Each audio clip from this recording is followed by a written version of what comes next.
ठाणे शहरात पावसाळ्यात वृक्ष कोसळून नागरिकांचा मृत्यू आणि जखमी होण्याच्या वाढत्या घटनांच्या पार्श्वभूमीवरती शहरातील सर्व वृक्षांचे तातडीने हेल्थ ऑडिट करण्याची मागणी भाजपाचे आमदार निरंजन डावखरे यांनी केली आहे। या संदर्भात त्यांनी ठाणे महानगरपालिका आयुक्त सौरभ राव यांची भेट घेऊन निवेदन देत धोकादायक वृक्षांची वैज्ञानिक तपासणी करून आवश्यक उपाययोजना करण्याची मागणी केली आहे। ठाणे शहरात गेल्या काही दिवसांपासून सुरू असलेल्या मुसळधार पावसामुळे अनेक ठिकाणी वृक्ष उन्मळून पडणे, फांद्या तुटणे तसेच त्यातून नागरिकांचा मृत्यू आणि जखमी होण्याच्या घटना घडत आहेत। या पार्श्वभूमीवरती भाजपाचे आमदार निरंजन डावखरे यांनी ठाणे महानगरपालिका आयुक्त सौरभ राव यांची भेट घेतली आहे।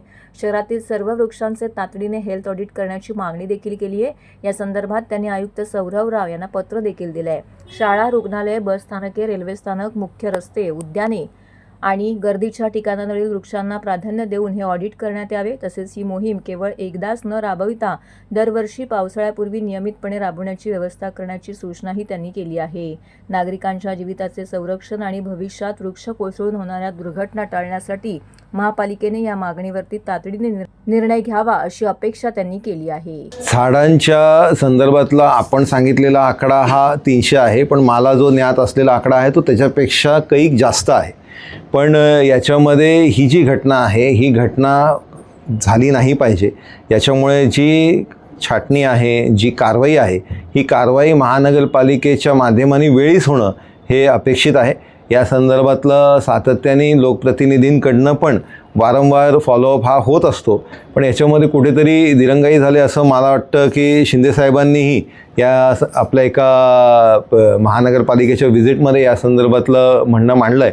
तर याच्यामध्ये जे काही दिरंगाई जर महानगरपालिकेकडनं झाले तर संबंधित अधिकाऱ्यांवरती योग्य ती कारवाई महापालिका करेल असा विश्वास मला आहे। काय होतं, खरं तर हाच एक दुहेरी भाग आहे याच्यामध्ये, कारण बरेचदा झाडं चांगली आहेत आणि त्यांना कशाला कापता आणि पडल्यानंतर ते लवकर का कापलं नाही असाही प्रश्न निर्माण होतो।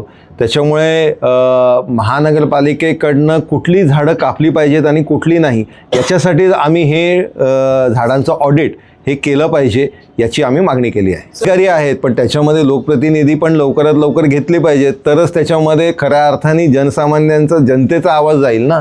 अधिकारी स्वतः केबिनमध्ये बसून एक निर्णय घेतात, पण ज्यावेळेस लोकप्रतिनिधींचे जे त्या तिकडे प्रतिनिधी आहेत, ते प्रतिनिधित्व ज्यावेळेस लोकांचे जे लोकप्रतिनिधी आहेत ते करतील त्यावेळेस खऱ्या अर्थाने हा विषय मार्गी लागेल, त्याला न्याय भेटेल। झाडांच्या छाटणीबद्दलचं ज्या ज्या सोसायटींना खर्च परवडत नसेल या संदर्भातलं त्या सगळ्या सोसायटींना आपल्या माध्यमाने माझी विनंती आहे की त्यांनी या संदर्भातलं निवेदन आम्हाला द्यावं। आम्ही निश्चितपणे त्याचं योग्य त्या पद्धतीची कारवाई भारतीय जनता पार्टी म्हणून निश्चितपणे करू असं आश्वासन देतो।